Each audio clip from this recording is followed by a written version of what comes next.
ବ୍ୟାପକ ଶିଳ୍ପାୟନର ସୁଦୃଢ଼ ଭିତ୍ତିଭୂମି ଏବଂ ଅଭିବୃଦ୍ଧିର ଅଦମ୍ୟ ସଂକଳ୍ପ ସହ ବିଶ୍ୱ ଅର୍ଥନୈତିକ ମାନଚିତ୍ରରେ ସ୍ୱାଭିମାନର ସହ ଉଭା ହେଉଛି ଆମ ଓଡ଼ିଶା। ରାଜ୍ୟରେ ଆଜି ଶିଳ୍ପ ଭିତ୍ତିକ ପ୍ରଗତିର ଏକ ନୂତନ ଯୁଗର ସୂତ୍ରପାତ ହୋଇଛି, ଯାହା ଓଡ଼ିଶାକୁ ସମଗ୍ର ଦେଶର ଅପ୍ରତିଦ୍ୱନ୍ଦ୍ୱୀ ଶିଳ୍ପ ରାଜଧାନୀ ଭାବେ ପ୍ରତିଷ୍ଠିତ କରିବାକୁ ଯାଉଛି। ଆମର ଦୂରଦୃଷ୍ଟି ସମ୍ପନ୍ନ ଶିଳ୍ପନୀତି, ସ୍ୱଚ୍ଛ ପ୍ରଶାସନିକ ବ୍ୟବସ୍ଥା ଏବଂ ସର୍ବୋତ୍କୃଷ୍ଟ ବ୍ୟବସାୟ ଅନୁକୂଳ ପରିବେଶ ଯୋଗୁଁ ଓଡ଼ିଶା ଆଜି ଆନ୍ତର୍ଜାତୀୟ ସ୍ତରର ବୃହତ ନିବେଶକମାନଙ୍କ ଶ୍ରେଷ୍ଠ ପସନ୍ଦ ସାଜିଛି।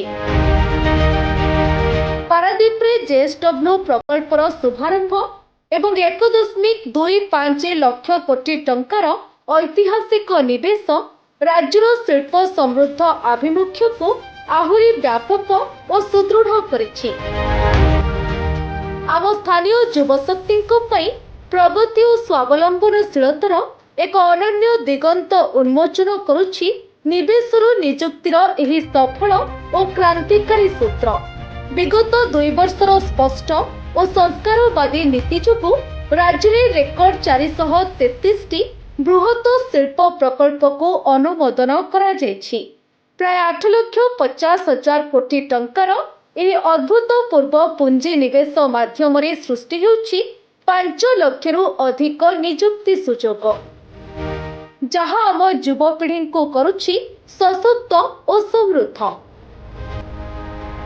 ଓଡ଼ିଶାର ସ୍ୱାଭିମାନ ଓ ସଂକଳ୍ପବଦ୍ଧତା ଆଜି ଜାତୀୟ ସ୍ତରରେ ଏକ ନୂଆ ଗୌରବମୟ ପରିଚୟ ସୃଷ୍ଟି କରିଛି।